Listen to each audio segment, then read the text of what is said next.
It's a pretty common idea in the One Piece community that the Red Line was made by the world government, and I agree. But what I don't see people talking about is how were they capable of creating a giant continent like the Red Line. So I'm going to be doing that today in this theory. I believe that the Red Line was created by the world government with the use of one of the most powerful fruits in the One Piece world, a fruit that they probably have since ancient times, in conjunction with the One Piece world equivalent of one of Earth's most destructive places. I feel like I have a pretty good theory supported by real-life science and knowledge of the One Piece planet, and even what might have been the real-life inspiration to this giant red continent. So, stick around and let me explain how the Red Line came to life.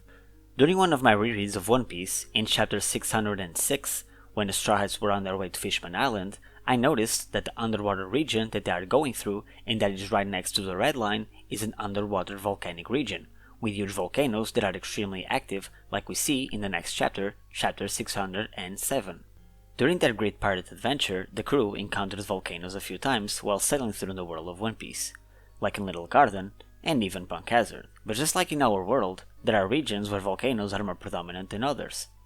In our world, there is one region where it contains about 75% of Earth's volcanoes. It's a path along the Pacific Ocean with a length of approximately 40,000 kilometers, characterized by active volcanoes and frequent earthquakes.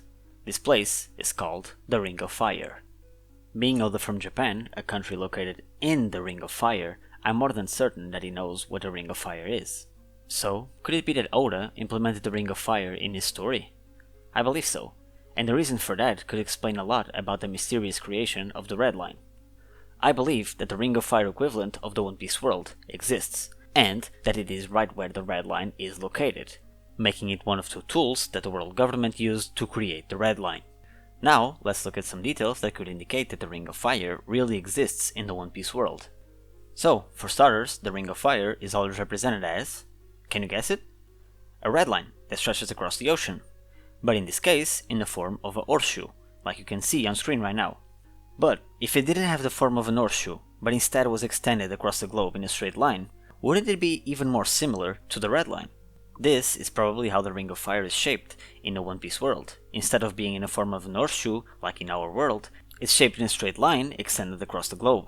We also see that next to the Red Line, there exists an underwater volcanic region that is very active, something characteristic to the Ring of Fire, being majority of the volcanoes there located underwater. And remember me saying that there were volcanoes in Little Garden and Punk Hazard? Well, we can speculate that they are both inside the Ring of Fire, because they are both islands near the Red Line, so this can be another indicator that the Ring of Fire in the world of One Piece really exists. And these are two islands affected by it because of their geographic location. Another thing is that if we look at the Red Line, we see that it has a certain naturalness to her, even though we know that it wasn't supposed to be there. It's not like it's a symmetrical rectangular mountain. We see in various instances that the Red Line has different types of topographies. It sometimes looks like a mountain with a plateau-like top, for example in the place where Marijua is built, and in other instances, like in this one, where we see a topographic map of the Red Line, where it shows us that the Red Line has various types of topographies, shown to us by those lines that represent elevations in terrain. So, this means that there are places higher than others along the Red Line, like a mountain that formed naturally. So I think it's fair to say that the way the Red Line was built involved some type of natural phenomenon. These natural phenomena were volcanic eruptions. Let me explain. Volcanoes are able to destroy, but also create.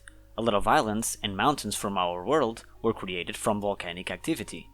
Deep within the earth, some rocks slowly melt and become a thick flowing substance called magma. Since it is lighter than the solid rock around it, magma rises and collects in magma chambers. Eventually, some of the magma pushes through vents and fissures to the Earth's surface. That magma is now called lava, that will eventually cool off and create more land.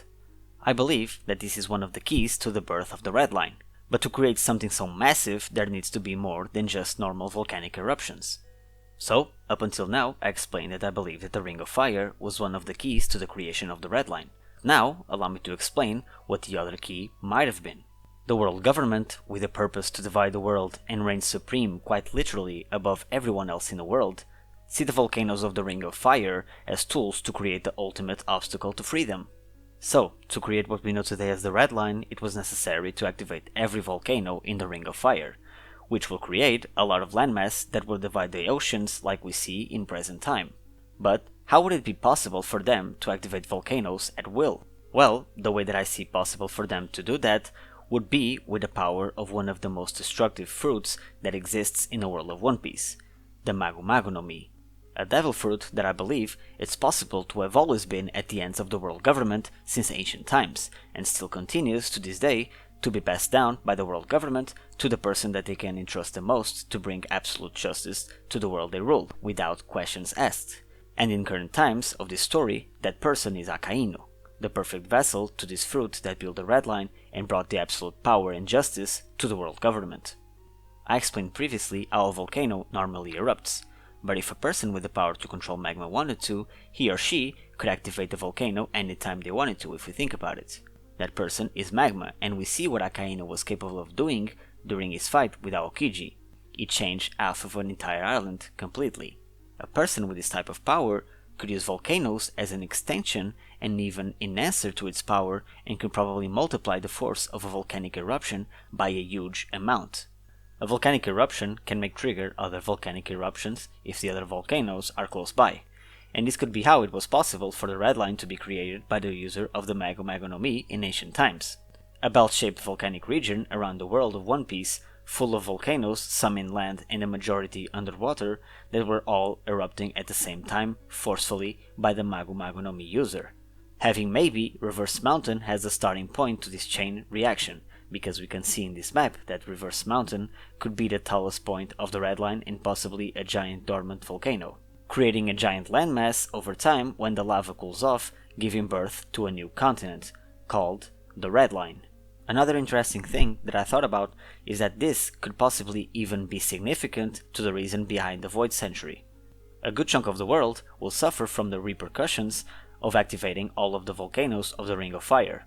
Earthquakes and tsunamis would happen, giant clouds of ashes would appear, acid rain, it would be horrible to the people near that area. It would take time to heal from the damage caused by that, and that could be one of the many reasons why the world government is keeping the Void Century a secret.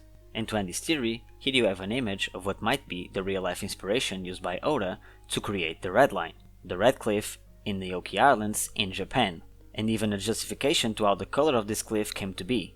And the same could be applied to the Red Line and will explain the peculiar color. So, a red cliff from Japan, country of Oda, a place that is inside the Ring of Fire, and this red cliff is created by volcanic activity. For me, this could clearly be an inspiration behind the Red Line in terms of how it looks, and even the origin with the involvement of volcanoes from the Ring of Fire. The existence of this makes me believe even more in my theory. So yeah, that's the end of the video. If you liked the video, please leave a like, comment and subscribe, and I will see you guys next time. Peace.